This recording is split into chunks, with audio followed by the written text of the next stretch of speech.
Select Committee. Good evening, Ruth. Welcome. If those dialing in remotely could pop yourselves on mute, except when you're asking questions, that would be superb. We have had some interesting fun hearing about what people are having for dinner previously, and we get a little bit jealous in the chamber. So if you could put yourselves on mute, that would be amazing. Thank you. So I think we've got a member of the public here, Eddie. Do you want to quickly touch on emergency evacuation procedures? Yeah, so I'm just seeing if everyone's on mute. Plug in, right back in. I'm just going to put her on mute manually. Okay. Of course, that's fine. Yeah, so thank you, Chair. There's no fire drill planned for tonight. If the fire alarm rings, which will be a loud continuous ring, please make your way down the stairs which you came and use the council chamber as only a last resort. The assembly point is in the Knoll Road multi-storey car park, and that's it. That's wonderful. Thank you very, very much, Eddie.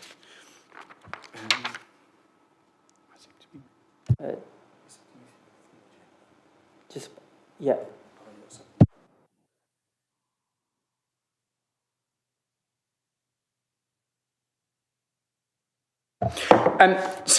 First of all, apologies for absence.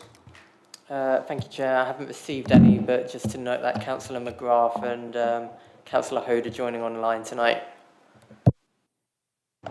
Welcome remotely, and welcome to all of our guests remotely as well.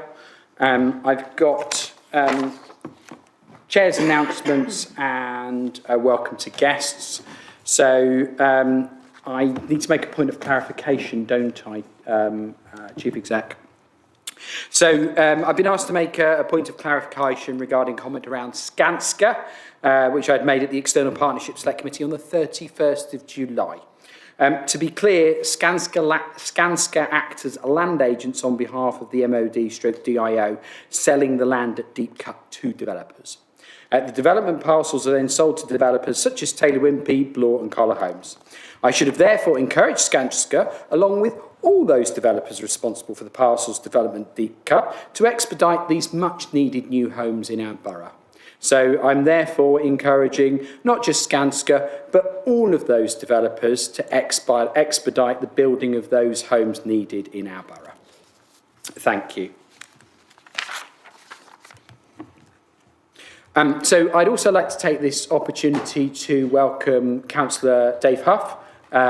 This is your first meeting, as I understand it, sitting as a councillor on the committee. You obviously have received the baton from the former councillor in Old Dean Ward, so thank you there for picking up the baton there. If we move on to minutes of the previous meeting. Thank you, Chair. Just to mention that I've made one amendment to the minutes to reflect that Councillor McGrath was present, but virtually. Excellent. Very important to note when councillors are present. Thank you very much. Are there any other corrections or anything from those minutes? No, that's wonderful. Thank you very much. I'll sign those during that record. We then move on to declarations of interest. Are there any declarations of interest within the agenda? I've got 2 councillors so far, 3, 4. So Councillor Sean Garrett first. Thank you, Chair. I am a trustee of Surrey Heath Age Concern who will appear in item 7 on the agenda. Thank you very much. Councillor Sean MacDonald. Yeah, thank you, Chair. I noticed within the pack that Surrey and Borders Partnership Trust is mentioned, for which I'm a governor of. Thank you. Councillor Mary Glowett.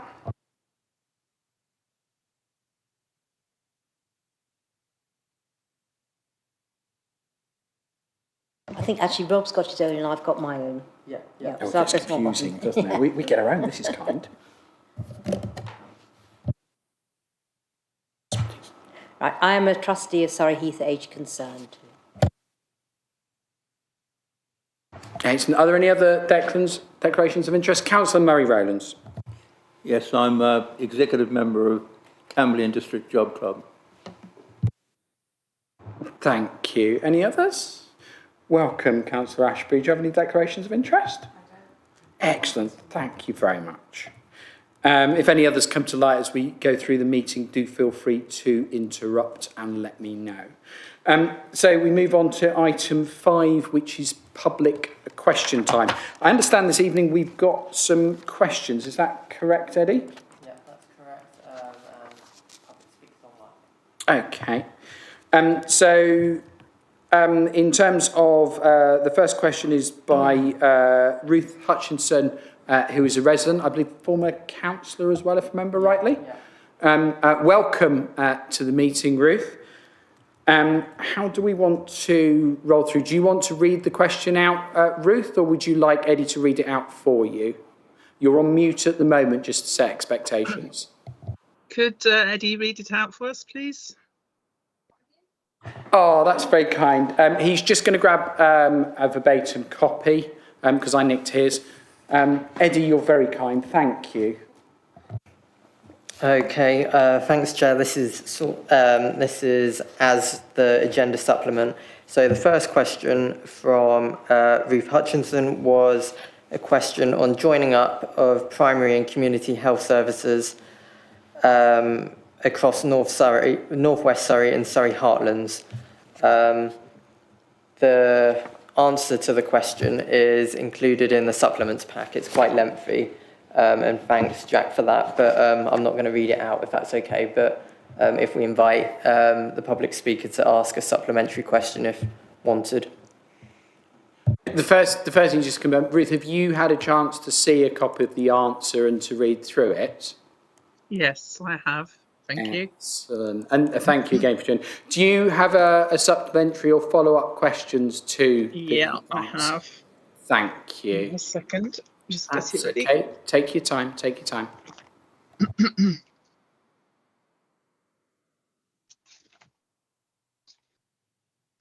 So, looking at the integrated model across NHS Surrey Heartlands, makes me almost wish I had the same model with the offer here in Bagshot. As a patient with rehabilitation needs, I am in dire need of community physio input while I wait a one clinic stop gynae operation. So what I'm trying to say is basically, or ask the question, is how do we influence our own integrated board by what I see, in a sense, in our neighbours' situation? If I lived in Bisley or West End or Chobham, it seems to be that community is more apparently integrated, so I put it that way, which concerns me from the point of view of what has changed for us here in Bagshot. I think because there's been so much change is keeping up with it, but also communication is the important thing, both for the patients, but also, or even the staff, to understand what your needs are and to be able to communicate that over. So that's what concerns me, is communications, I think, more than anything else. So that's my first question.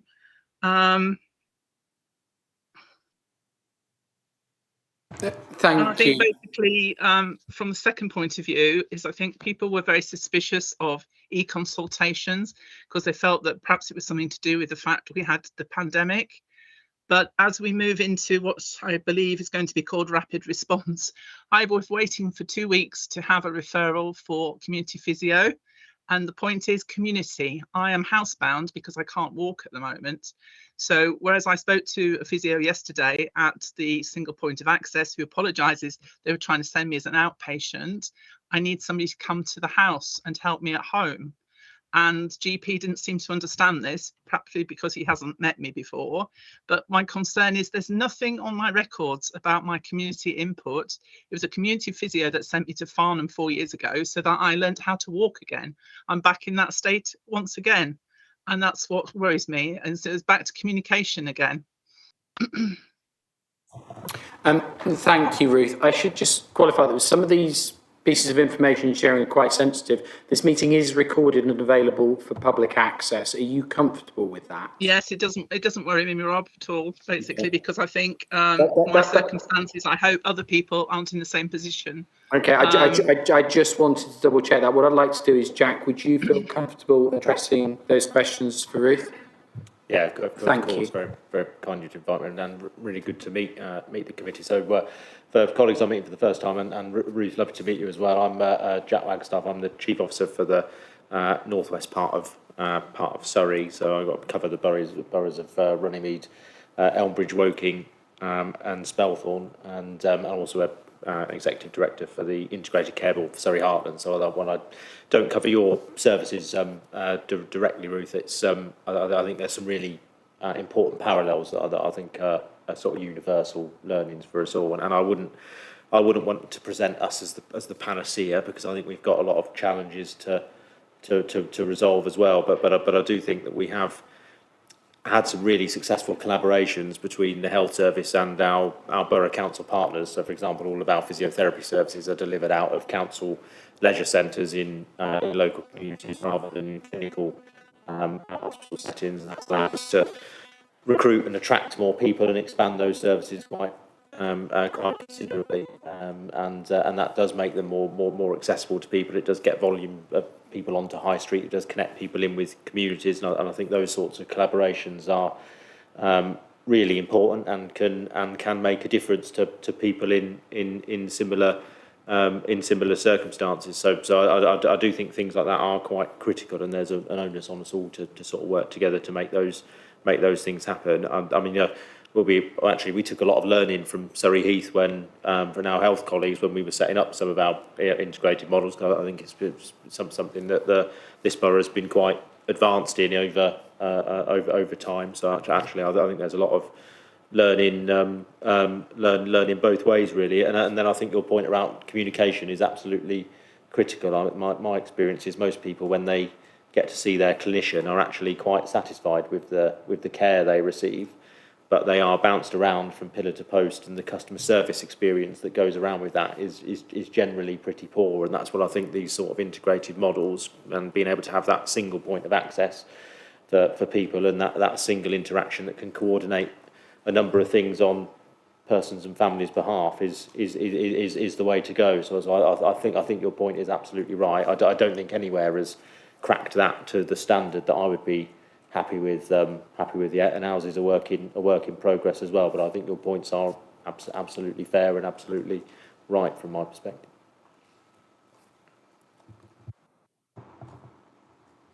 Thank you, Jack. I see there's a second. There's the second and third, there's the second and third which I'll read out, but I think some of the supplementary sort of covered part of it. Okay. So, Ruth, are you comfortable for Eddie to read out the second and third question as well for you? Yes, that's fine, thank you. Oh, brilliant. Thank you, Eddie. Okay, thanks. So the second question was, how do we best influence as patients the integration of best practice which we see elsewhere, which would improve the quality of care offered in neighbouring communities within our borough? And again, a written answer by Jack's been published as a supplement to the agenda pack. And then the third question, Ruth, did you want to ask a supplementary to that, or did you want me to go on to the third one? No, I think go on to the third one, Eddie. Thank Okay, you. thank you. And then the third question was, do we communicate all the changes we have seen within our health care provision sufficiently well in our communities so that the average person in the street understands the essence of all these strategies coming together to hopefully offer them more choice, more self-referral, and should we be assured of the same culture, values and behaviour we all have always expected from our National Health Service, and the promise that it will be protected for further generations with adequate training, leadership and scrutiny at source here in our surgeries and neighbourhoods. And once again, there's a published answer which I won't read out in full unless requested. Ruth, just to check, you've had sight of answers to your second and third question. You've had a chance to read them? Thank you. Yes. Just one thing I would say is, I would say to Jack, is the scrutiny of this going forward. I'm glad to hear that other boroughs have been encouraged to, in a sense, through committees like this, because I think it's very important. But I also hope that, like with the commissioning from 2015 onwards, that now we're at this stage where we're almost transformed, I think by next year, that you still have a patient input. So I think that's really important. So to encourage GP practices, I know it's not been long set up in Bagshot, but we've got a patient participation group. Lightwater has a very successful one. So I think it's really important that things get fed back into the system. And so there's a two-way communication. I think that's really important. Thank you, Ruth. Jack, do you want to come back for a final sweep up of comments and things, please? Yeah, of course. I completely agree with that. I think your question was a really well posed one, both in terms of how we keep those values of involving people in the care that they're delivering. And I think in times of high pressure and high financial constraint, that can be a real challenge for organisations. So I think keeping that front and centre is really important. And then I think from a scrutiny point of view, I think that's been one of the strengths of our partnership. Our partnership is completely transparent between our borough councils and our healthcare organisations. So we all see the same plans. We all make decisions collectively over deployment of resources and scrutinise the resulting services side of things. So I think the strength of our partnerships in that side of things, I do think is really important. And I think we've been able to sort of merge the roles of borough council health and wellbeing boards and be able to sort of do health business in those as well, which I think has given members much closer oversight of health, health matters that they probably wouldn't have before. So I think that scrutiny element, I think there's innovation that we can bring to that as well. Ruth, thank you very, very much for your time and questions this evening. I've got one final ask, I think, to Eddie. It would be good if you could forward to Jack's counterpart over at Frimley Ruth's questions and Jack's answers, and perhaps ask for them to give some feedback in their view as well. I think that's quite important. Okay. If you could do that, I'd be really grateful. Thank you, Eddie. Okay. Do we have any further questions from the public? No one in the room wants to ask a question? No? Okay.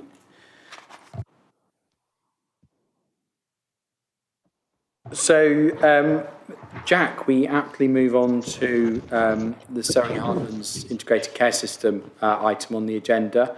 If you could do a quick intro of yourself, I appreciate we bounced you slightly into that, and thank you for humouring us. Yeah, the floor's yours, Jack. Thank you.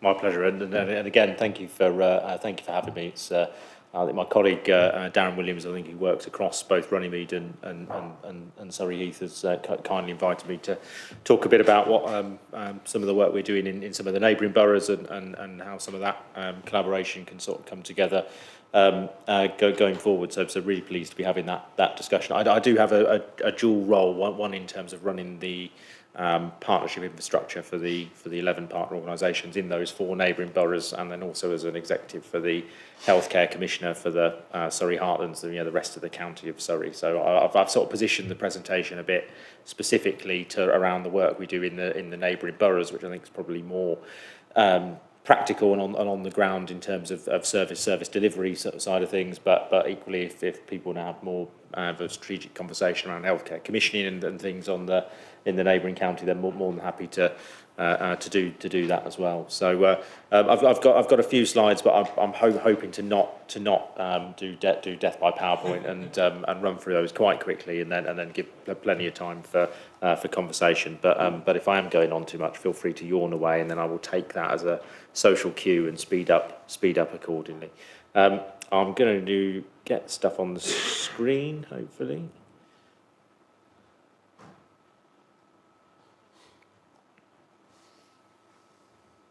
So I think that should be coming through, as well as a lovely above view of my receding hairline on the screen. So I think that's hopefully that's coming through for everyone else. So just in terms of a bit of background of of who we are first and foremost. So the North West Surrey Alliance is one of the place-based partnerships that makes up about a third of the Surrey Heartlands catchment. Those, say those 4 boroughs: Runnymede, Woking, Spelthorne, and Elmbridge.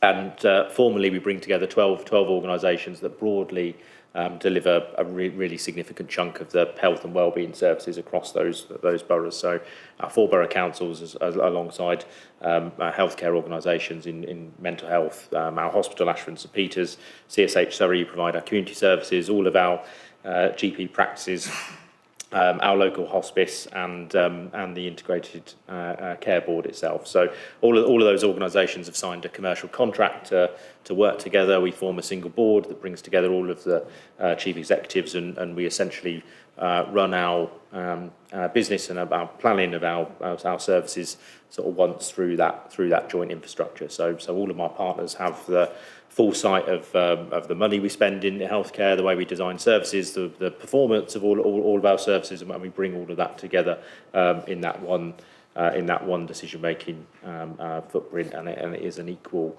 Everyone who signed that contract has an equal say around that table, regardless of the size or involvement of your organisation. It's an equal partnership, and I think that's really important.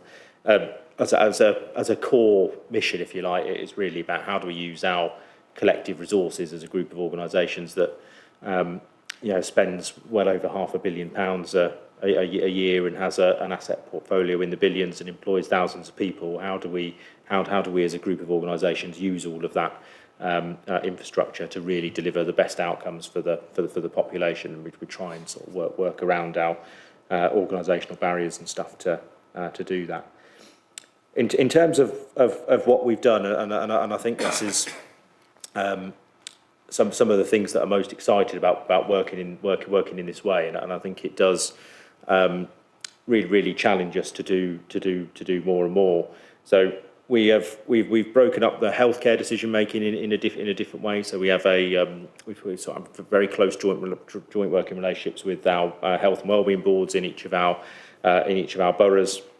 And we form specific partnerships at that borough level, where we delegate a level of financial resources from the NHS, and those partnerships can use those to invest within their local communities, as well as sort of really focus on the community assets in those in those boroughs, and how do we get the best out of those, which is really the expertise in that all comes from our borough council officers and teams. Their knowledge of communities is far better than health organisations, in my experience. The granularity of their knowledge and understanding of issues for families at that hyper local level. So really, it's how do we leverage the health infrastructure to support those colleagues in a much better way, and empower them with more resources. Really is our goal through that.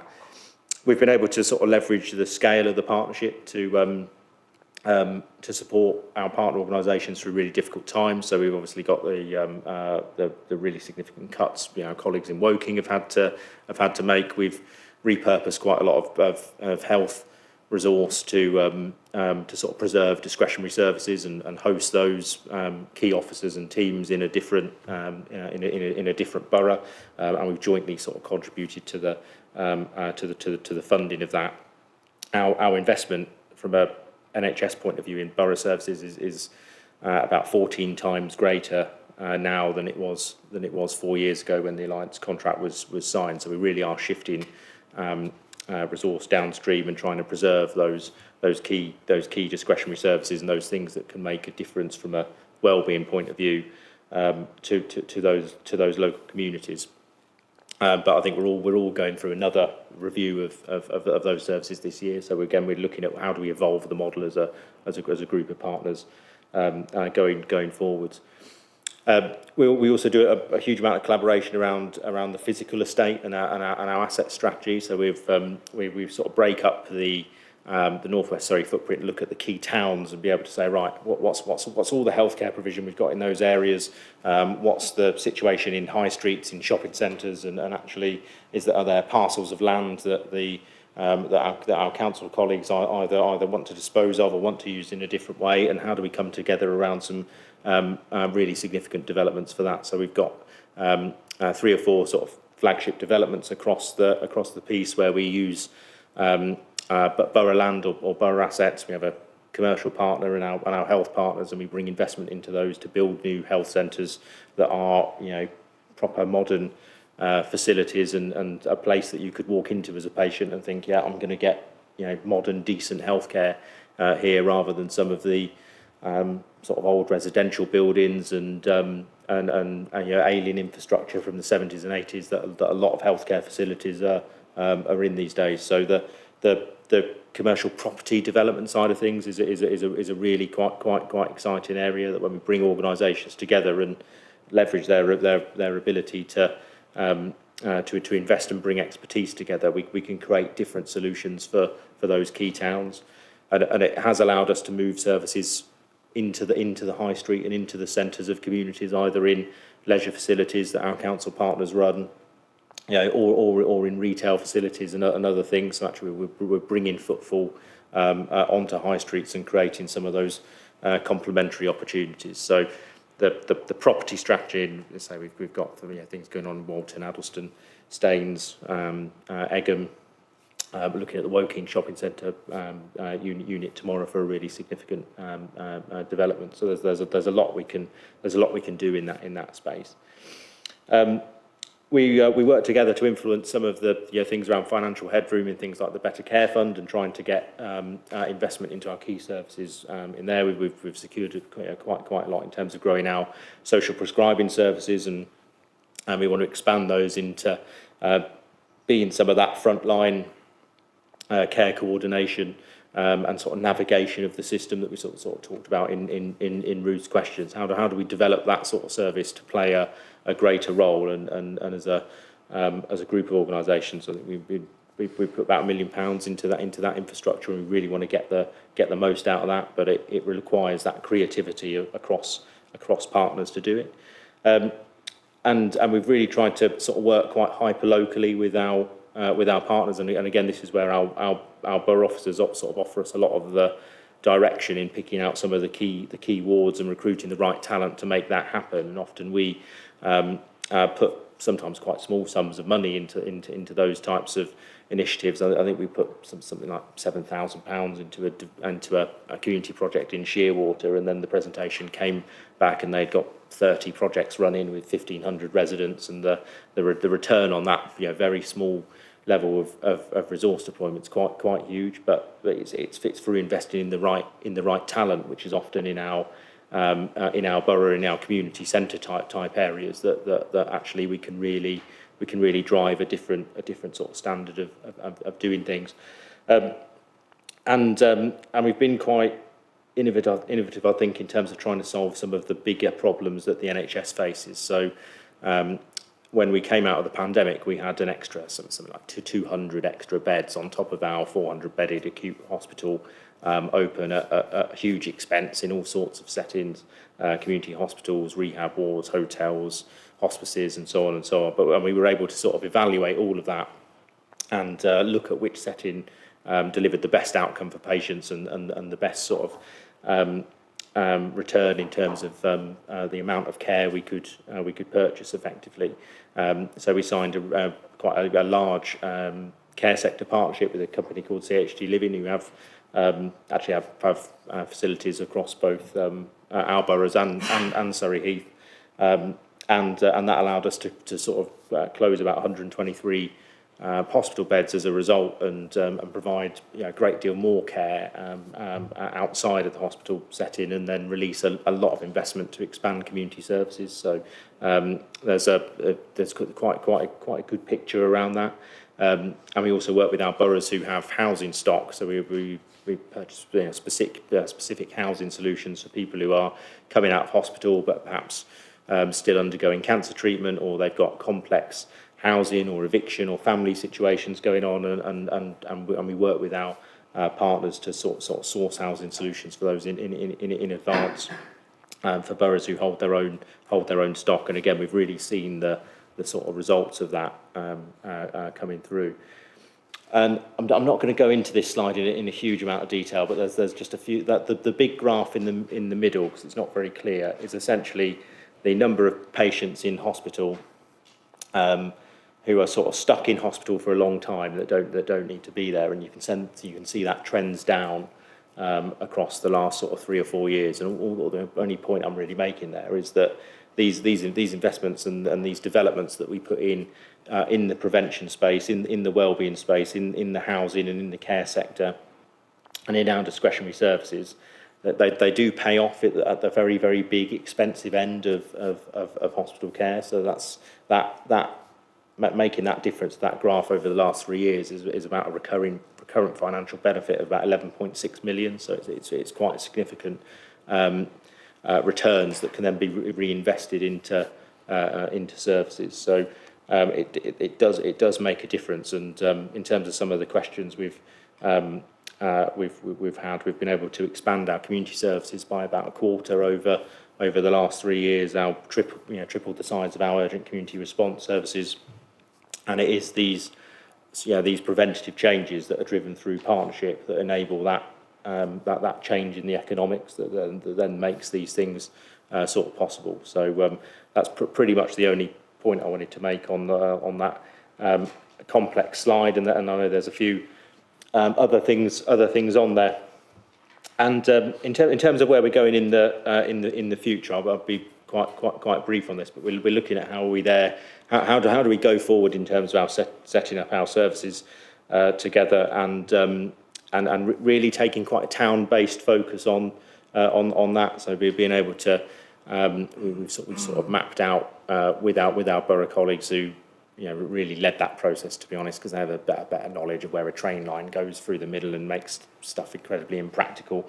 So we've got sort of 12 key catchments, 12 key sort of town areas across the patch, and we're looking at designing our service offer specific to each of those town areas. So what are the assets we've got in there? What are the voluntary sector partnerships? How do we bring together the clinical disciplines all in one place? Can we get that all co-located in one area so that people only have to go to one centre for all of their care, and trying to do as much in those town neighbourhood centres as is possible. We'll then have sort of a key hub in each borough where we sort of bring together our more advanced diagnostic infrastructure. So we're quite fortunate in a way that each of our boroughs has a sort of key community hospital type asset where we can bring in MRI scanners and CT scanners and X-rays and the more high-end kit that you won't be able to have everywhere. But each borough having a sort of focal point that can provide that more advanced diagnostic support, and then we're working to try to bring hospital services out into those key settings, so you don't have to traipse up to an acute hospital every time you need to see a cardiologist or a gynaecologist or whatever discipline it is. So particularly those high volume disciplines, trying to get those into those hubs, and then we've just brought together our business unit for urgent care services. So one of our sort of key tenets is even though we're all different statutory organisations and we all run bits of service, we've tried to appoint a sort of single director that runs those services as a group. So from a patient experience point of view, it feels like one thing, even though it isn't. And urgent care services is one of the sort of focal points we've taken that in. So as we go through this year, moving towards you go through 111, they can get you into us, and then we can mobilise whatever response is needed, whether that's a paramedic home visit, a GP, a community nurse, a syringe driver, whatever the intervention is. It's all available through one route. So that's our sort of key tenet for the coverage once across the whole boroughs. And then we continue to sort of work on we had a board seminar last week on our prevention strategy, and really how do we make some really focused, targeted interventions there. And I think we talk about prevention in quite a vague, multifaceted way sometimes, and we need to sort of narrow that down to what are some real significant priorities that will actually make a difference on the ground, and we may have to be very targeted in that. And Stanwell, for example, has got one of the lowest levels of physical activity in the southeast. You know, maybe we put our resources there rather than spreading them too thin, or maybe we focus entirely on community mental health and that side of prevention, which is, I think, one of the biggest problems. So our preventive strategy is due for quite a rethink as we go into the following year. I'm probably not going to go too much. I think there's a few slides here that are included for info, just some breakdowns of the sort of maps and how they come together. This way, this gives a bit of a sense of the sort of professionals we're trying to bring together in those sort of town neighbourhood teams. So obviously you've got your primary care, social care services, community nursing, therapies, that wellbeing coordination, and that link into our social prescribing services. And our mental health and pharmacy colleagues, trying to get all of that into one place through one route is the crux of our strategy going into next year. We've got a few of these pilot teams coming together now and operating, and we want to expand that across the sort of 12 areas going forward. So I hope that gives a bit of a flavour of what's going on. Like I say, I can delve into any areas and probably bore the committee to death for some kind, but that gives you a bit of a flavour of what's going on, and really I'll pause there and then happy to get into any questions, discussions, concerns, or anything specific that the committee want to explore a bit further. I'll shut up there, Rob. That was awesome. Thank you, Jack. It's good to see a perspective outside of the kind of the quite Frimley-centric focus that we've had. And thank you very much for your time this evening. I'm looking towards the committee for observations or questions. I've got Councillor Cope. Anyone else? Councillor Rowlands. Excellent. Councillor Cope. Thanks, Jack. That was a very thorough and interesting presentation. Obviously, as Councillor's just touched on, so he's slightly unusual in that, you know, a large part of our area will look towards Frimley NHS Trust, but some of our residents will look towards North West Surrey. I just wonder, how do you interact with Surrey Heath Borough Council on a regular basis? Obviously, it's great that you're here today, but sort of in terms of that ongoing relationship, because I'm conscious there's a lot of local authorities that are members of your alliance. We're obviously not, but obviously we still want to, you know, be a voice for our residents who use the services within North West Surrey. Yeah, absolutely. It's been pretty limited, if I'm honest, and I don't think that's by anyone's design. I think we obviously know some of our Surrey Heath Health colleagues very well, and they always speak very highly about some of the work they've been able to do in this part of the world. I think this was probably the driver between being here for the discussion today. Really, is that there's, you know, I think as we face increasingly difficult times, you know, the more we can work together and compare notes on things, I think the better chance we'll stand. And we do have areas of joint interest. You know, Bagshot Park, for example, is an area that I think we both invest into from a care delivery point of view. So I do think this, hopefully this is the first of starting to build some of those discussions going forwards, really. And I know there's lots of, you know, really good stuff in Surrey Heath that was far more advanced than we were, and we took a lot of learning from that at the time we were setting up. So I'm hoping this can be the sort of first of those that link, really. Nick. Yeah, it's a fair question, Councillor Cope, and I think that Jack's correct in what he says. The level of dialogue we've had from a borough with Jack and his colleagues has been fairly limited, and largely it's been through our community services team that's administered by Runnymede. So I know that you have regular dialogue with Darren Williams from Runnymede, and obviously that then feeds into the conversations that we have with Frimley. And just some mutual adoration and respect, I suppose. There's a lot that we can learn from the work that you do, especially around the embedding of Home Safe Plus and other elements which we are eager to translate to Surrey Heath.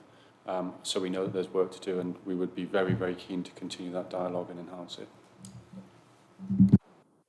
I think there's a thank you, obviously, for Councillor Liz Noble, who can't be here this evening, I think has raised on a number of occasions, building that bridge. And I think you privately, Nick, have nudged and said, you know, we need to build this bridge Chair. So I think a big thank you to Councillor Noble and to Nick for starting to build that bridge, and it's great. Councillor Cope, the way you put the spotlight on that, and that's really important. Did you want to come back as well? Okay, thank you. Councillor Murray Rowlands. Thank you, Chair. I'm just wondering what improvement this is on the community health councils that used to exist. I wasn't conscious that your body actually met in the way that the community health councils met on a regular basis and communicated to the general public the work in community health that was actually going on. Perhaps I missed that to mention on what you did, but one of the features was in nearby town hall, there were regular meetings where various aspects of the provision of the healthcare in the community were discussed in great detail.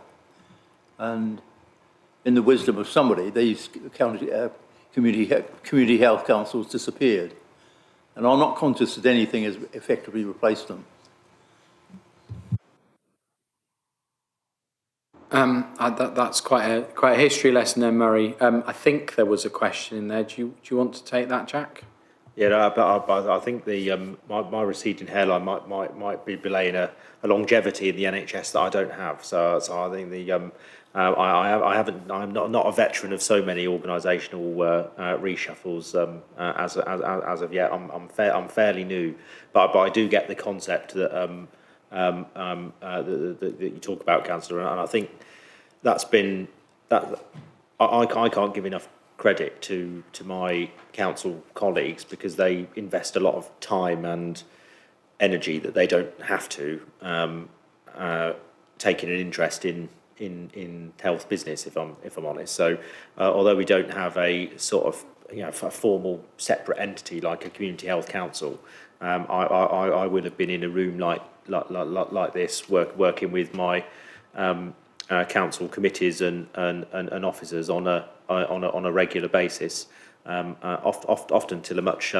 more unsociable hour than 7 p.m. So I appreciate this relatively early slot to be honest, and that's that's been hugely helpful. So we do have that dialogue both with the public, with members, and with the committee through these sorts of spaces. And I think if you take Spelthorne, for example, their core health and wellbeing board as a council is now an alliance partnership construct. So we all sit on that, and it is run as a partnership entity. So we've sort of used the forums and the levers that we have to try to bring core business into that. We rather than set up something else. I'm not sure if that's a good answer, Councillor, or not. But I think it's trying to be in keeping with the spirit that I think you were referencing. Thank you, Jack. You wanted to come back, Murray? I've got Sean next, so we focus on Sean coming next. Thank you, Murray. Can I just ask how knowledgeable is the general public on the work you do and aware of your existence? Parallel with community health councils, people knew they existed and met on a regular basis. Does anything like that happen within your structure? I think we certainly get a lot of interest and dialogue with on specific issues and specific things that matter to various community services. We've got a development for a new health centre in Walton-on-Thames, for example. That is a hugely public-facing, public interest area. There'll be lots of key services like that. To be honest, it's a bit of a debate I have with myself a little bit in terms of how I don't know how much the partnership should be the public-facing entity, because actually all the partners are public-facing. I don't think I should be trying to sort of supplant the role of our councils or our NHS trusts in working directly with their communities. I think the partnership's role is how do we bring that infrastructure together to add value to those organisations rather than necessarily put in a layer over the top that has a really significant additional public profile. But I have that debate a little bit with myself whether we should be trying to be really public facing as an alliance, or actually is our job a bit like the Star Alliance of airlines in the airline industry, where the airlines are the prominent ones, and the alliance does the sort of back office of the partnership to make them all successful. That's so I think there's a big point of debate as to how public facing the partnership infrastructure is, I think, and we've probably tread a fairly middle ground on that, but we do a lot of public engagement for particular areas of service or particular developments that are high public interest. And I think that's a fair point, isn't it? It's, if you end up with too many brands, the consumer's confused. Which brand of cola are you drinking? Which airline are you travelling with? Ultimately, you just need to get to your destination. Your ticket says Virgin on it. If one part of the leg through the Star Alliance goes with United Airlines, you don't really care. You've got a Virgin ticket. So I think it's just keeping a focus on the important remit, which is linking people together. I've got a question. I'm not going to call Chair's prerogative. I've got Councillor Sean Garrett next. Chair's prerogative, I love that. Did I create that? Jack, thank you, Chair. Very interesting. Looking at the map, obviously Surrey Heath is a very, very small part of your whole area, but some of the things you spoke about were quite interesting. I know that we've tried to work with Frimley to try and do more within the town, which didn't really happen or hasn't happened. I mean, we did have the vaccination centre when, obviously, during COVID, but I'd be really interested to hear, because obviously you're not going to do something within our town, I would suspect, because it's a very small part. But I would be interested to hear, I mean, you've got Woking and Runnymede close by. What sort of initiatives and projects are you doing within those towns that would be of interest to, obviously, our residents? And I suppose the other question is, if someone lives outside the area of Surrey Heath, which you cover, are they able to use those services? Yeah, no, I think they'll take the second one first. That's right. That's probably so. The short answer to that is yes, and we do have probably about 15% of all of our hospital service catchment, for example, comes from the Frimley patch, and a lot of that from Camp-Lane, Surrey Heath. So definitely there's no sort of barriers to access. I think one of the key determinants is which GP you're registered with. That sort of brings you into our catchment rather than the Frimley catchment. In terms of some of the key projects, I've mentioned some. So all of our therapy services are provided out in our Woking Leisure Centre is quite a hub for that. We've just invested in our diagnostic centre at Woking Community Hospital. I'm at the old Debenham site at Woking tomorrow, Woking Shopping Centre tomorrow, to look at whether we can consolidate our health provision, really into that town centre. From a Runnymede point of view, we have a housing partnership through there, where we sort of buy a level of housing resource through our borough partners and their housing association contacts. We're looking at the development of things like the Egham Hythe community centre, and we have a lot of joint teams from a community service delivery point of view. So I mentioned social prescribing earlier. We're looking at whether we can sort of strengthen that in the future, expose that model to a bit of innovation, combine it with look at how that interacts with things like Home Safe Plus and some of those preventative services, and try and sort of bring that in as a core offer. So there's a huge amount going on when you get under the skin of it, but equally we're quite opportunity led, and that, I think that's one of the key things, is that often it's our council colleagues who will come to us and say that we've got this opportunity here, or we've got this service, or we can see this problem here, that actually can we try and solve this together. And a lot of those things I've mentioned they're probably half health generated opportunities and half council generated opportunities. So which is why these conversations are really important, because people will have different ideas, and there'll be things we haven't thought of that we're generally always keen to give a go, really. Thank you. Members dialed in remotely, do you have questions? Everyone's been very quiet. Can you hear me? Oh, I've got a nod from Councillor Hode. This is good. If anyone else wants to ask a question? Oh, I've got thumbs up from Councillor Valerie White. Welcome. It's a way of testing, see if they're listening, isn't it? Councillor White and Councillor Hode are definitely on the ball. Councillor Betton's on the ball as well. Fantastic. Councillor Tedder's on the ball. Welcome. You're all welcome to ask questions if you so wish. The leader's just put his arm up. I think, Murray, were you putting your arm up or were you putting your coat on? Were you putting your arm up or putting your coat? Are you putting your coat on? Okay. Okay. Councillor Sean Garrett.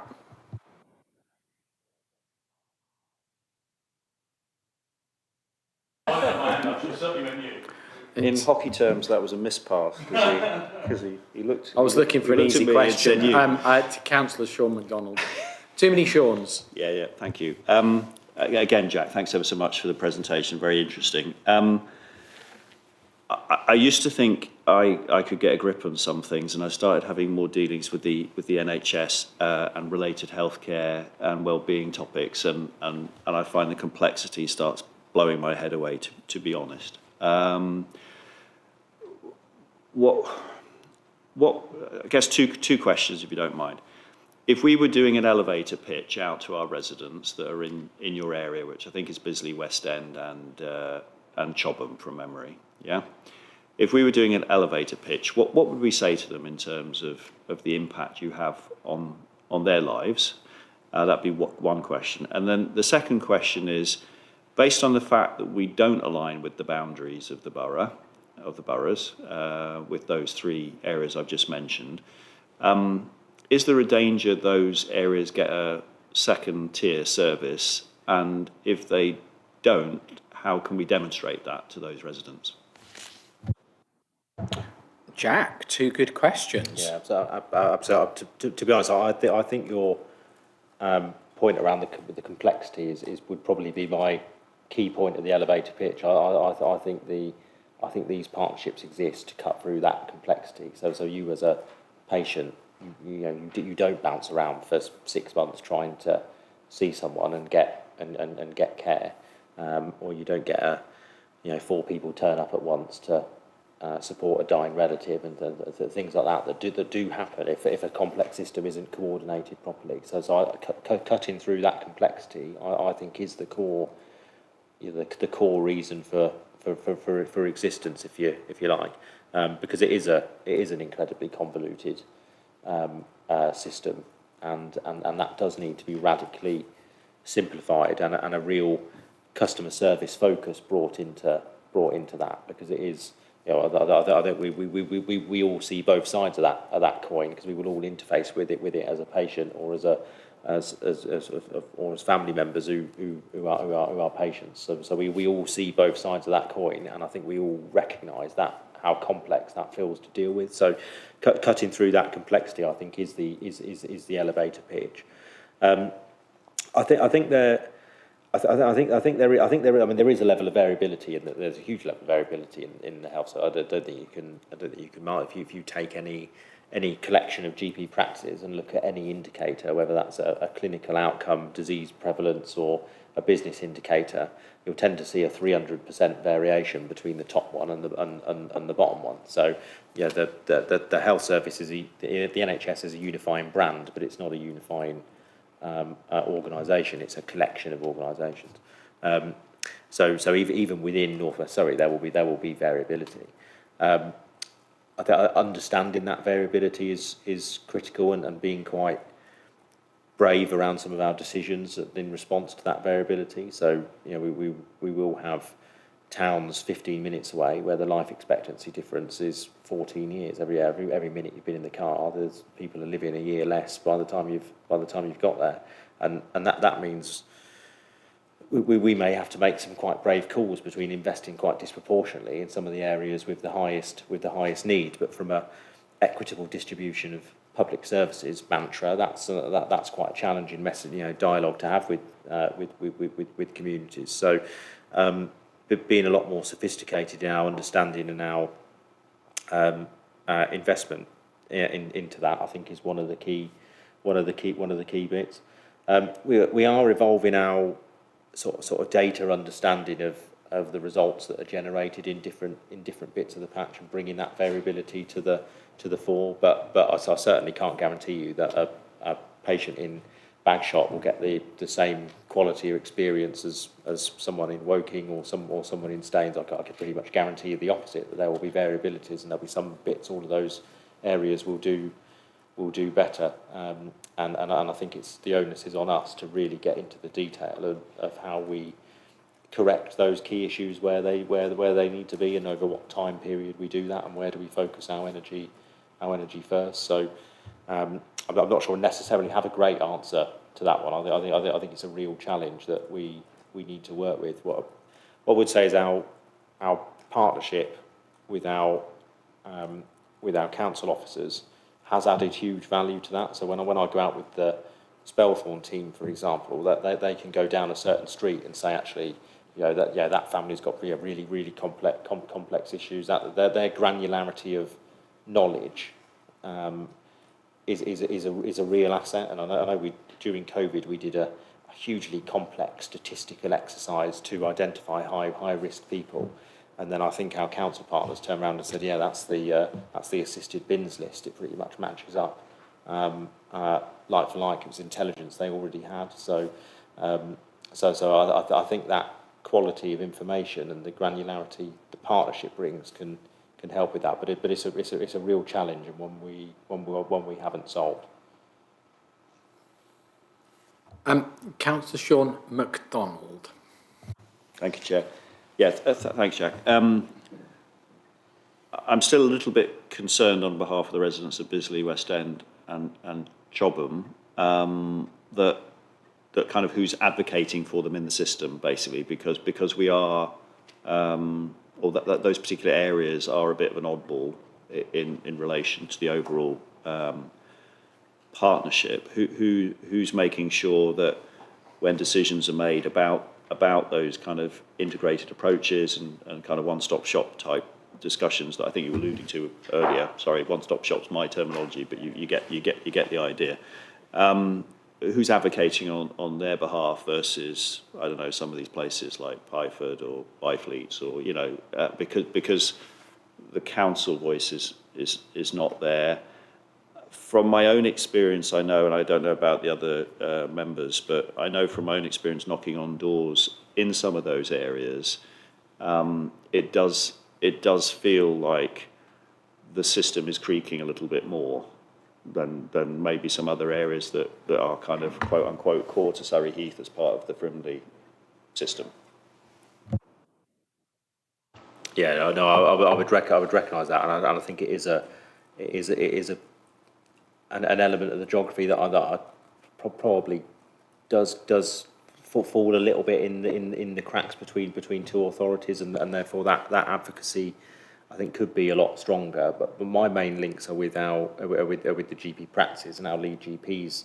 So we have Chobham and West End practice has a lead that works with us on that integration of services, and will advocate for their patient population, and we have a network of clinical directors, one for each of those sort of key town areas. So we have a level of clinical advocacy that goes in and will be strong from a health service design point of view, but probably not as strong in terms of the wider intelligence that we would have from other areas and some of the wider perspectives. I think that's a fair point.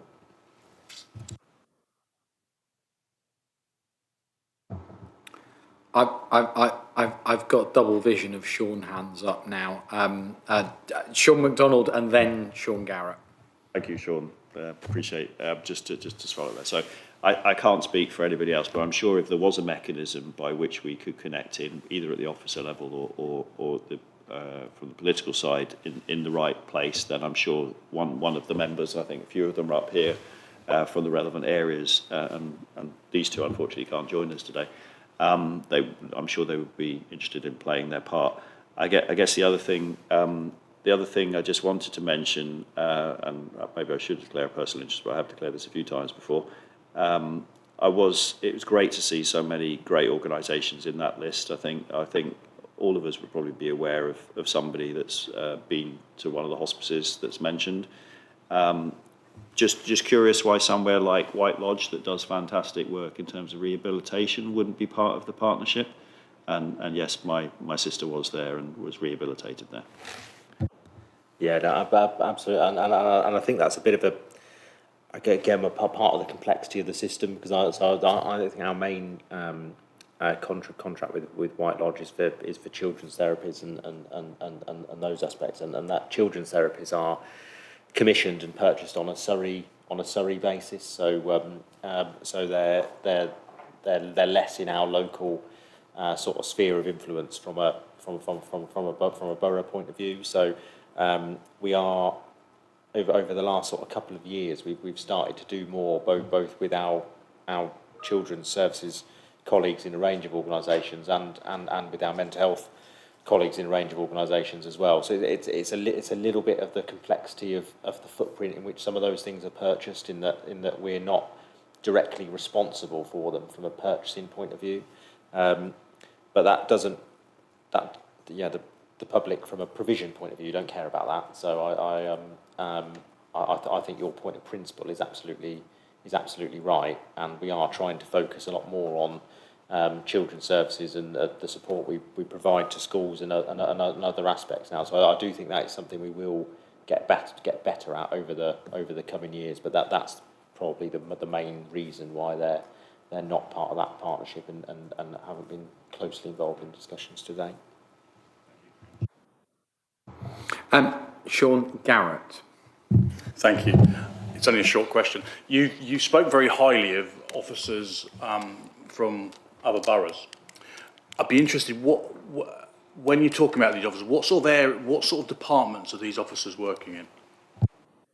It's overwhelmingly mainly community services and assets and property. I think that's pretty much the main. And obviously the chief executives give a huge amount of time for the board and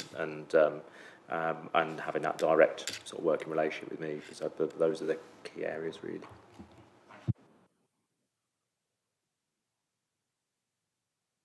It's Chair's prerogative to go last.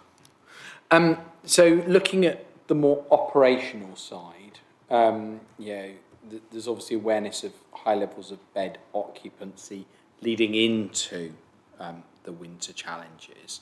And where I've met with staff in major local hospitals recently, there's clearly a challenge both with managing that bed occupancy, but also vacating those beds in a timely fashion when they believe people are clinically fit to return to their homes. And it's not necessarily the individual's health at that point in that care setting. It's about the environment to prevent readmission later or reduce the risk. Can you tell us a little bit about what pivoting's happening leading into this winter, given that bed occupancy appears to be significantly higher, so there's presumably more pressure on the Alliance and those teams? What steps are being taken to try and help manage that? Yeah, definitely, and that's probably been our biggest area of focus as a partnership, because it is so pivotal both to clinical quality and also it consumes the vast majority of healthcare investment. So we have repositioned about £4 million of health money that was going on traditional NHS step down care, and we've moved that entirely into the care sector through a strategic partner, CHD Living. So we have dedicated sort of care environment space in quite high volumes that doesn't rely on discharges organised through social care purchasing and other things. That's made a huge difference to the pace at which we can sort of get people out into those settings. I mentioned the housing partnerships that we have, and again that's a specific investment that we've made to have that dedicated housing stock, and with the support package that goes around that. We also invest in officers with our borough councils who work in our hospitals as discharge officers, and they organise a range of sort of complex things. If somebody's got hoarding or homelessness issues or complex, just other home adaptations or repair or other complex non-medical things as to why that person can't leave a hospital setting.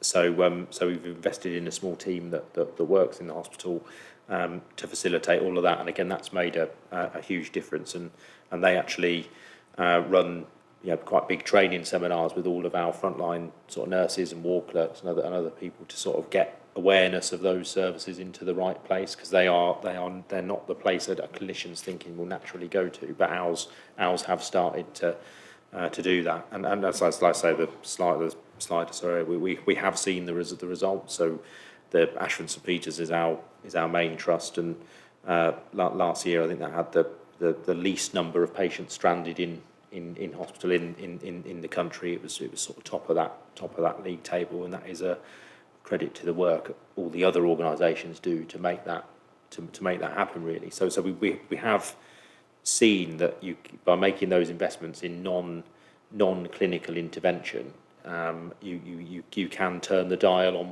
what is one of the biggest problems in the health service, but it is complex and it is multifaceted, and you sort of your temptation is always to sort of argue to open more beds and more capacity, but when you look at the patterns of if we opened another 100 beds, all we would do is see the same number of people, but the system would be less efficient, so they'd all stay longer in that extra 100 bedded footprint we've created, and then we stretch the staff over that bigger footprint, and the quality suffers as a result. So the preventative investments we've made are the thing that's made the difference. But it's although our numbers get a lot better, it never feels better at the sharp end, I think is a fair reflection. Cool. I have a second question. Obviously, this is the first visit here, and thank you very, very much for coming. If you could give the advice to this committee for one thing that we could do to help tackle, I think, the concerns that Councillor Sean MacDonald has raised, Councillor Liz Noble has raised, and Nick Stevens, our Chief Exec, has raised in terms of those kind of, we'll call them oasis, because I don't want to call them black areas, because I don't think that's, or sort of those no man's lands, but let's call them oasis, where they're kind of a little bit kind of on their own. What one piece of advice would you give to us as a committee to do to help improve things in those areas in terms of those bridges and awareness and services? What would you advise us to do within our remit? If we could do something that was useful, what would you recommend? You may need thinking time, and that's fine. No, I think I think it is a bit of a cliche, but the time investment is really quite. I mean, it's pivotal to the whole thing. I think it makes our system work. So if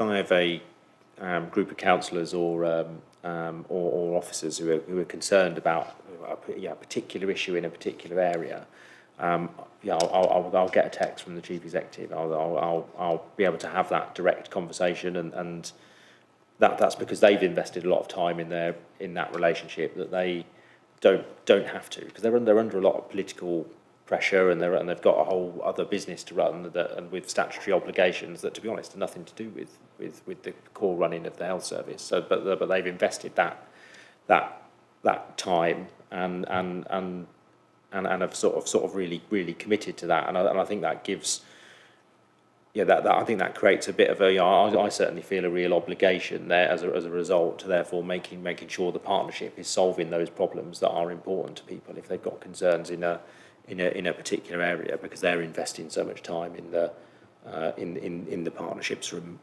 our point of view. So there is that time, that being able to commit officer and leadership time and lead member time, I think is really important to be able to have those links. So some of the I mentioned the sort of quality of the intelligence and the local understanding that will be far better in the council than it will be in the health service. I can guarantee all of our stuff's so aggregated at a high level that the the granular knowledge you'll have about communities and assets and links into areas is real inspiring propositions can be built off that in a way that the NHS won't clock that. So being able to really get into the data and some of the understanding and some of the specific things can be quite powerful, I think. Thank you. Does anyone else have any questions of Jack this evening? Jack, thank you very, very much. This has been considerably more productive and useful than I expected it to be, so thank you very much, and it certainly was not death by PowerPoint. My only observation was I think the lights are a bit low here, so it's a little bit harder to read the paper printout, but my colleagues have all got digital, so I think it was just me. But thank you very much for coming. We've got 1 or 2 more items left on the agenda. You're very welcome to stay if you wish, but if you want to start your journey home, we completely understand too. Thank you very much. Very, very kind, Rob, and a pleasure to meet everyone on the committee. So thank you for having me, and I'll see you soon. Take care.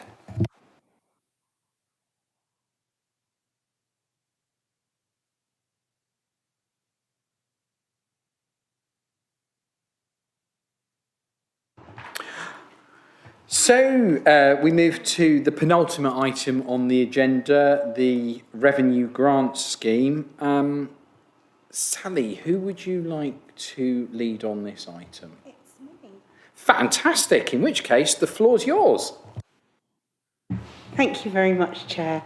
So historically, this committee will be aware that revenue grant holders have actually come and presented at the committee about their service level agreements and their performance against the year. Last year, when the community development team was created and we hired a community development manager, it was felt at that point that what she would do would be to put service level agreements in place at that time, and she would regularly monitor performance throughout the year. And this report to committee is that first evidence of their performance. I'd ask the committee to bear in mind that it's performance over the last 6 months, so since the service level agreements were put into place in April when the revenue grants were paid. The report also identifies that since the revenue grants were agreed in January 2024, as the committee will be aware, the financial position of the council has changed, and therefore when it comes to January 2025, we will be reviewing all the revenue grant holders, even though those that are ring-fenced, because of that change in our financial position. So that's due to go to the executive in January 2025, and we have had to write to all revenue grant holders to advise them of the changes in the financial position of the council and how that may affect their revenue grant funding going forwards. The report includes detail on the current service level agreement position for each revenue grant holder, and you'll see that as an annex to the report. It should be noted by the committee that there are sections in the report that relate specifically to Camberley District's Job Club, which is one of our revenue grant holders currently. I would just like to stress with the Job Club that it is in a different position to other revenue grant holders in that it is entirely staffed by volunteers. It doesn't have the benefit of being able to have professional officers working for it. So it is in a slightly different situation from some of the other revenue grant holders. We are currently in a financial situation in which we are starting to have to contemplate moving from a model in which the council funds organisations like the revenue grants holders to one that focuses on recognising and supporting revenue grant holders in other ways other than financially. So that is what we are contemplating moving into 2025.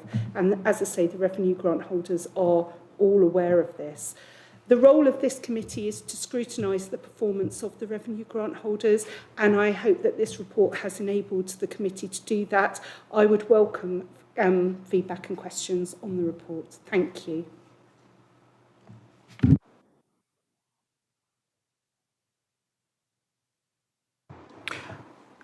Thank you, Sally. Committee, do I have any questions on the paper? I've got Councillor Murray Rowlands, Councillor Johnny Cope. Councillor Murray Rowlands. Thank you, Chair. I'm referring here to the 2.3 paragraph. Yeah, I was pleased that mention was made of the fact that probably uniquely of all the funding organisations, the Job Club operates basically on amateurs and people who are not paid officials. I'm a bit puzzled about some of this, some of the comments in this. The question about improvement in reporting. I just wondered about that. Perhaps we could have a little bit more on that. I would point out that the club has always had its doors open for someone from an officer to join us, and in the past officers have at our 6 weekly meetings, but I don't think an officer has been for some time to any of those meetings, and that the operation of the club. There's always an encouragement to them to come along to the meetings and be part of it. I'm only reporting here on what other officers and members of the club say, in that they at times have found difficulty getting in touch with members of the team they relate to on the council. They've had experience of this. I'm puzzled by the statement of the volunteer services reference. I attend the committee meetings, and I was unaware that any approach had been made to voluntary services group. We're regularly in touch with them and speak to them. All I can report is that I'm told that it's often difficult to get to make easy contact with officers, and some of the material in this comment possibly doesn't reflect the reality of the communication between the club and the office of the council. And some of the statements that are made come as revelatory to the club. Murray, you're making a number of statements here. I appreciate you've declared a non-pecuniary interest. I think you probably need to substantiate some of the statements that you're making. They're kind of quite whataboutery at the moment. So if there's specifics here that you disagree with on this report, could you identify them and provide the evidence, please? Sorry? If there are statements in the report that you disagree with, could you identify them and provide the evidence where you disagree with them? Where you're saying they're incorrect? I'd identify the statements in the report. Yeah, and you're saying that they're incorrect. So at the moment, you're kind of moving into rambling. I'm trying to understand what points in this report you believe are incorrect. I'm saying that there are elements in the report that from my understanding as an executive member of the club, I can't square with what the reality of our experiences here has been. I'm struggling here because there's no substance to what you're saying. I'm looking for the specifics. So you're saying you've got issues with the report, but you're not giving me specific examples. Okay. It's easy to say I don't like a report. It's slightly different to say there are specific problems. I've tried to go through it. I can't do much more. There's reference to VS, the Voluntary Services Group. That's something new to me as an executive member of the club, that they were actually working with the club in this way. All I can say is the chairman reports to me that he's found it difficult to get immediate contact with the officers where this discussion has been going on. In relation to some of these points. Have you got specifics? Because you're saying what is more they're specific having than that? difficulty getting immediate contact. I'm struggling to understand any of this at the moment. Sorry? Sorry, Sally. Chair, just to let you know that the Community Development Manager, Miss France, is online at the moment. She is the person who has the relationship with Camberley District Job Club, and she's offered to give an overview of her relationship and how it's working at the moment with the Job Club, if that's useful to you. Yes, I think that would be helpful. Murray, do you want to finish what you're saying and then we'll go to Renee? Okay, I welcome the final sentence with agreement with maybe the officers to meet additionally with the chair and trustee with a meeting with the job club, and that seems a positive way forward. Just to say, reading the text of this, I'm only reporting that the chairman of the clubs has often found it difficult to be in direct communication on these issues with the officer and the council who's responsible for the operation of the club. And this is, although statements about the future of the club have been forthcoming, it's not very often difficult to pin down the officers to talk directly to her about the situation. Is that quite clear, the point I'm making? It seems quite anecdotal at the moment. I think let's go to Renee. Renee, the floor's yours. Thank you. I am disappointed to hear that is the statement. I think it's probably important to say that we're not, as officers, responsible for the operation of the club. So my responsibility is in relation to overseeing and supporting the service level agreement that has been made between the Job Club and the council in relation to the revenue grant which was awarded to the Job Club.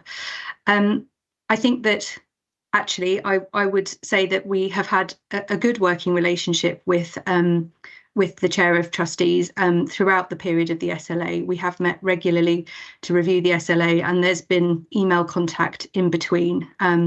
And I've attended events where I've been invited, but I haven't been invited to any of the executive meetings, and would have happily attended if that had been the case.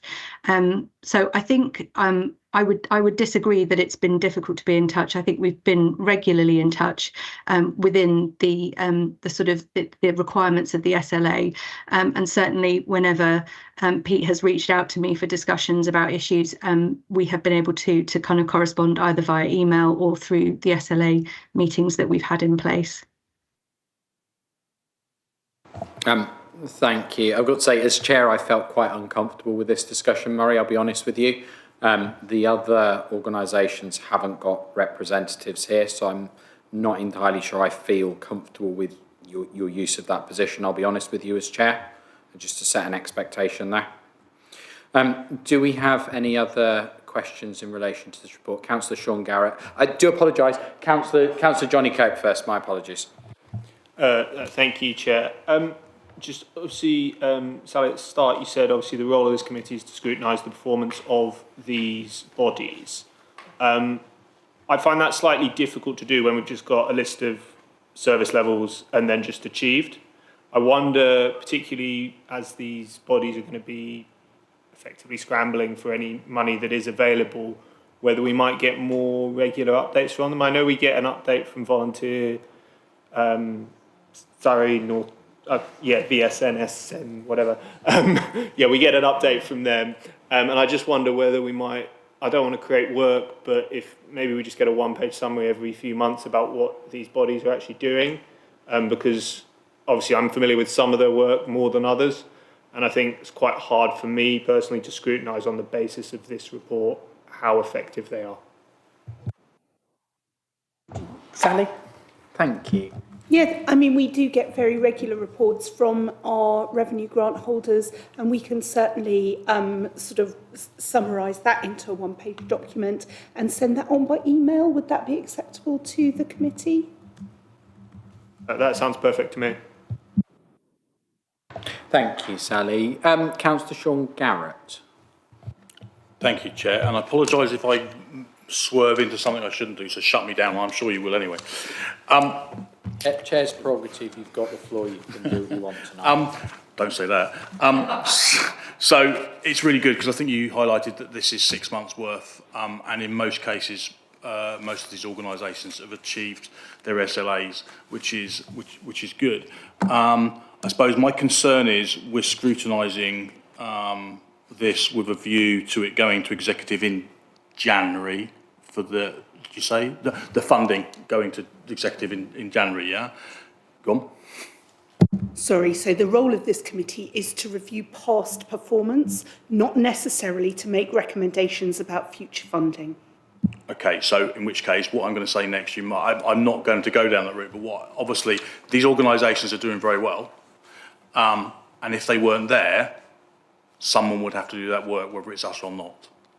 Because if Citizens Advice aren't there, because they're not being funded, someone within the borough will have to. Okay, so I'm hoping that doesn't go too far down the wrong route. I think we'll treat it in the spirit it's intended. It's a little more accurate than some previous comments this evening, so it is appreciated, Sean. Sally. Yeah, I think it's a really important point you make, Councillor Garrett, about the role of discretionary services. We often sort of say that discretionary services are a sort of icing on the cake. But of course, what we know about discretionary services is they're the things that add value above the basic minimum standards that any borough would expect from a statutory service. Our revenue grant holders do what we consider to be essential work in the borough, and we value them all very, very highly. But I do think that there's a question for the council going forwards about, so what happens if they didn't do that work? Because the work that they do aren't statutory services, they are discretionary. So, you know, that's a discussion for the council to have, I think, in the future. So that doesn't come to this. That discussion doesn't come to this committee, or is that just that is discussed at the executive when the executive paper comes? That's a matter for the executive, is my understanding. This committee scrutinises past performance, is my understanding. One last question in that case, in that vein. The Hope Hub is on this list, obviously. Now, if memory serves me correctly, they got some funding through, is it the disability, not the disabilities, another funding, like housing funding, isn't there? This is a smaller percentage of that, isn't it? Is there any way that that funding could be covered more within that, the other funding, or is this the bit that can't be? I'd need to take that away, Councillor Garrett, but that will certainly feature insider knowledge. in our that will certainly feature. Any funding opportunities will certainly feature in the executive paper in January. Thank you. I've got a pretty array of hands up. So I've got Councillor Johnny Cope, and then I've got Councillor Murray Rowlands. Have I missed anyone on screen that would like to put their hand up? Don't be shy. Councillor Johnny Cope. Thanks. This is purely a process question. If I recall correctly, last year, this committee did meet with a view to discuss the funding that was then decided on. Is that not going to be repeated this year? So I think I'm just going to put my hands up and say that was an error on Officer part last year. I don't think we should have done that. We did do that, however, and I don't think it was helpful in the long run. And I appreciate your honesty. Thank you, Sally, because we're all human at the end of the day. Thank you. Councillor Murray Rowlands. Yes, can I just say that this is in the background that the Job Club is going to lose its support, and that has been communicated. That on the last analysis, there's 54, I think in the current year, people seeking employment have been dealt with by the club. Obviously, we've been seeking other alternative sources of support and had some success. But on the text of this, some of it I find difficult to relate to what the executive of the club have actually talked about, the reality of dealing with the council. And it almost seems as though there's an effort to justify what, you know, the loss of £8,000, which isn't a massive amount of money from the council, which has actually supported quite a number of people who are looking for employment in the borough, going back for over Murray, you're making years. a pitch for the Job Club at the moment using your preferential position that other trustees are not able to do. Is there a question in there? Because I'm getting slightly uncomfortable with the way you're pushing, and I may want to ask officer advice as to whether you're moving from a non-pecuniary to a pecuniary interest. I've declared an interest. I think that sufficient. As non-pecuniary at the moment, you're representing an organisation that is currently receiving funding from this council. You're pushing boundaries. Do you have a question? Yes, I've got a question about the form that support of the club will take when actual financial support is withdrawn. What form will that actually take? Thank you for your question. Who would feel comfortable answering? Thank you, Sally. So thank you, Councillor Rowlands, for your question. And it's a very good one, actually, in that we do have a community development team, we do have a community development manager, and she is excellent at building relationships. And we also have an economic development manager, all of whom are excellent at building relationships between businesses and communities within the borough. We would expect continued support to help the Job Club work with the SNS to take advantage of the help that they can give. That's what they're there for, and to continue to support the Job Club, you know, in that sort of way, building relationships and working between third sector partners. I hope that helps. Thank you for your answer there. I think it's also key to understand that there are a number of voluntary organisations within Surrey Heath that don't currently receive grants, and those that move to not receiving grants will be in a similar situation to those others, with access within reason to some degree of support. I think we have to be acutely aware of the financial position that this council finds itself in, which means there will be some tough choices that we have to face into if we're to avoid going the B word, which I won't mention this evening. The leader has just indicated to put his hand up. Welcome to the Bear Pit. Thank you, Chair. I'm sure you called me leader just to wind me up. Couple of things.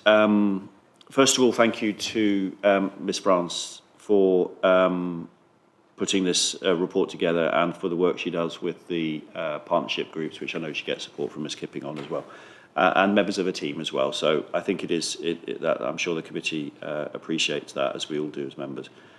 I think the second thing is that's been alluded to is we will have to obviously have a good look at things, and I don't want to prejudge that in any way. I'll be honest with members and officers, I can't remember which meeting it was that we were in. I'm pretty sure it was a public one, where we said that we should have a look at the funding position of these organisations in coming to our judgment in the future as to what we might want to consider doing. Because if you potentially look at some of our ward grants, I know that's maybe something else I shouldn't be talking about, but if we look at some of our ward grant payments, they seem to have gone to some organisations potentially that didn't maybe need the money as much as some other organisations. So, for example, I think we gave a grant to Surrey Heath Age Concern, I think, just after they had received quite substantial support from other sources. So, just an ask again, really, that when we come to look at this in the new year, which I'm sure will get substantial member scrutiny, and so it should do when it comes to executive, that we need to have those insights.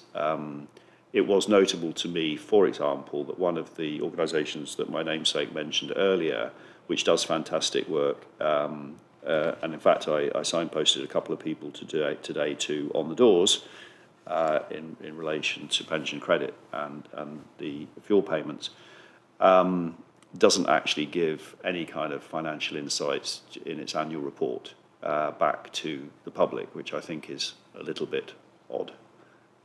So yeah, just to make that point, that we need to look at things in the round and we make sure we give money where we can to organisations where we get the biggest bang for our buck, but we don't just take it from our reserves, which of course we know means taking on additional borrowing and putting it in their reserves, because that's not really helping us. Thank you. Did you want to come back? Only to thank the leader, sorry, Councillor McDonald, sorry, for his comments, and to assure him that Ms France is working really hard on community impact assessments for the revenue grants paper, and to provide that level of detail about value for money for residents, which I think is particularly important in times of financial strain.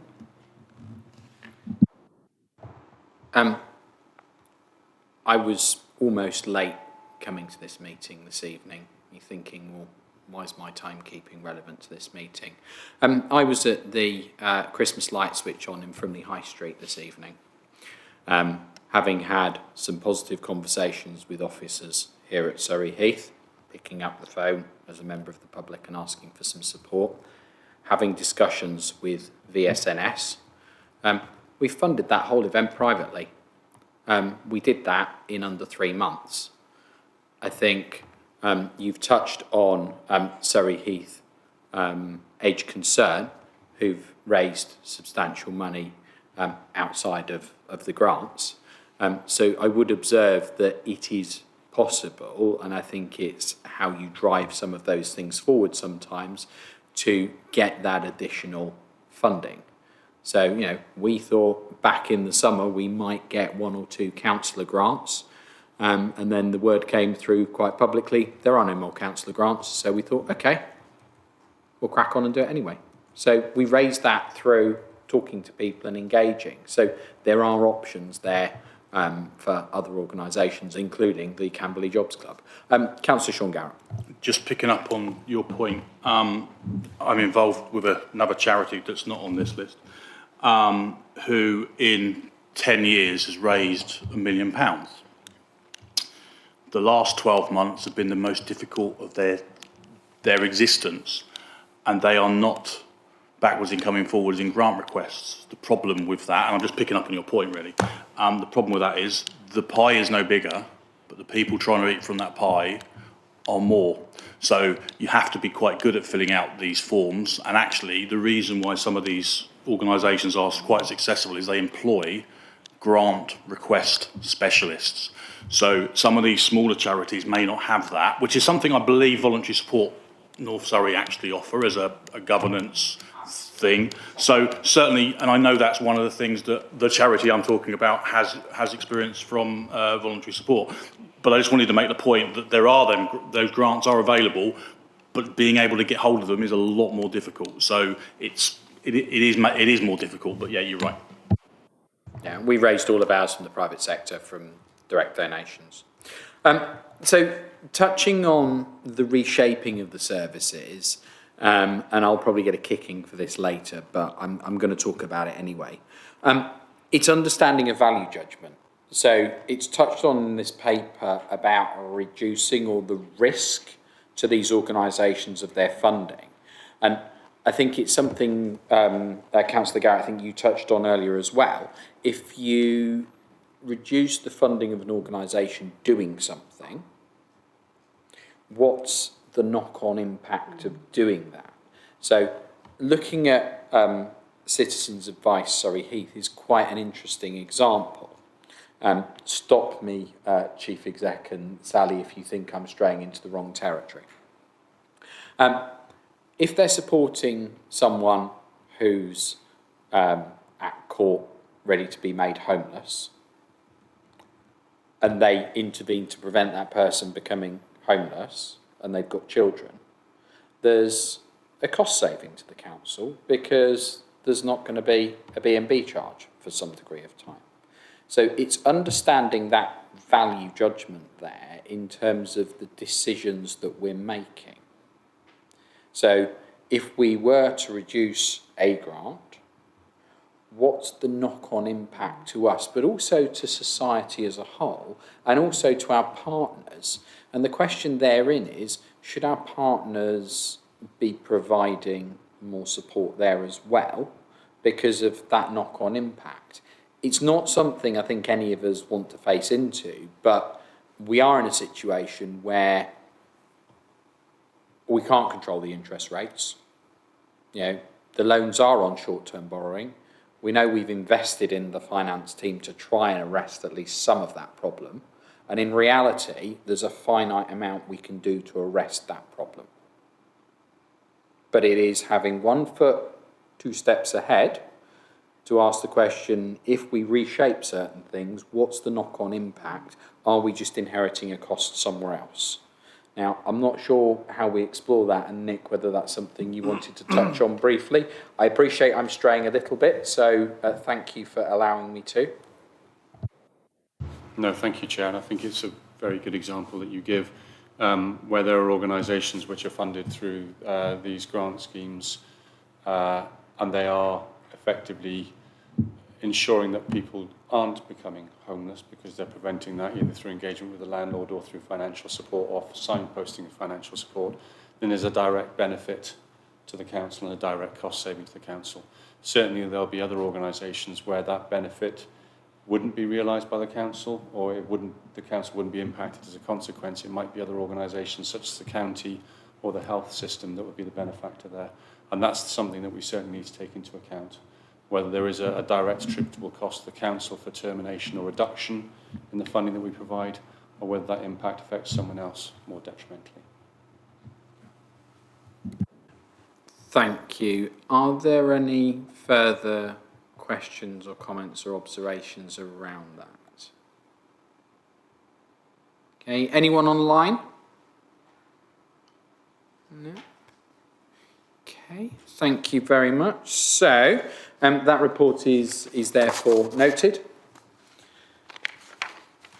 So we then move on to the ultimate item. Well, I assume if penultimate, the committee work programme on pages 23 to 26 on the paperwork I have.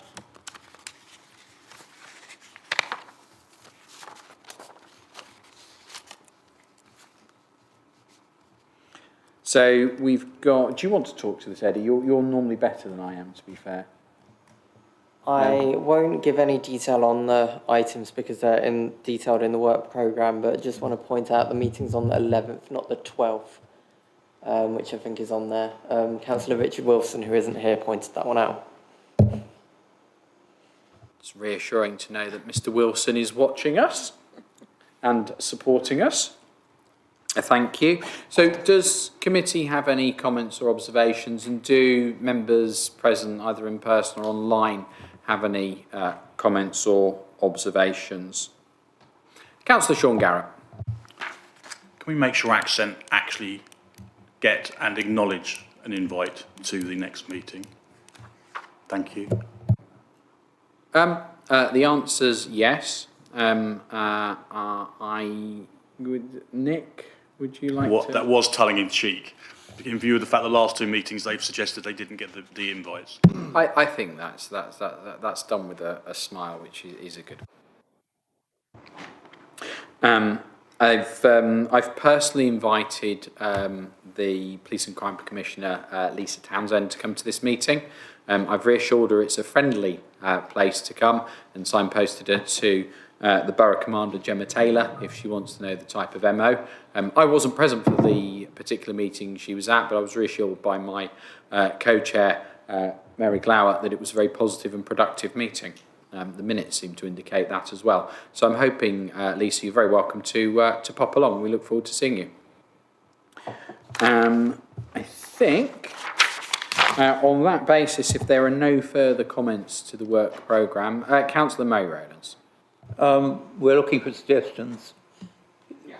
Okay. Voluntary services, North West Surrey.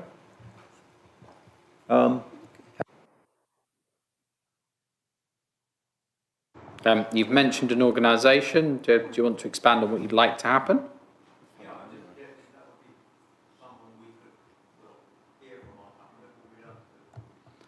I think in terms of the grant giving piece, if that's appropriate, I'd look to Sally and Nick, and perhaps we can come back to you on that one if that's okay. Thank you for the suggestion. Do we have any other suggestions this evening? No. Accent Housing, we will obviously make sure that they know about it, and hopefully they'll come along with a big beaming smile. Fingers crossed. The one thing I will say is we need to keep out of the weeds of casework. That includes you, Councillor Rowlands. It would be good this evening, on that evening if we can focus on the strategic piece.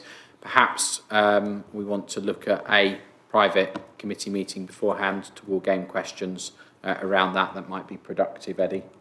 But I think I need to be quite firm on casework, so perhaps we get our ducks in a line privately.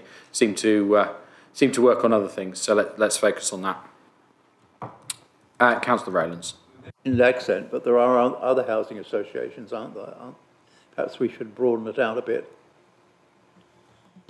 Yes, you may or may not remember, we've had Metropolitan Thames Valley Housing talking about Northcourt, which was successful. If there are other appropriate housing associations you think should come along, please ping the details over to Eddie and to Nick, and we'll look at inviting them. Thank you, Murray. Any other comments or questions from anyone? No, in which case the meeting is closed. Thank you very much, everyone, for your time.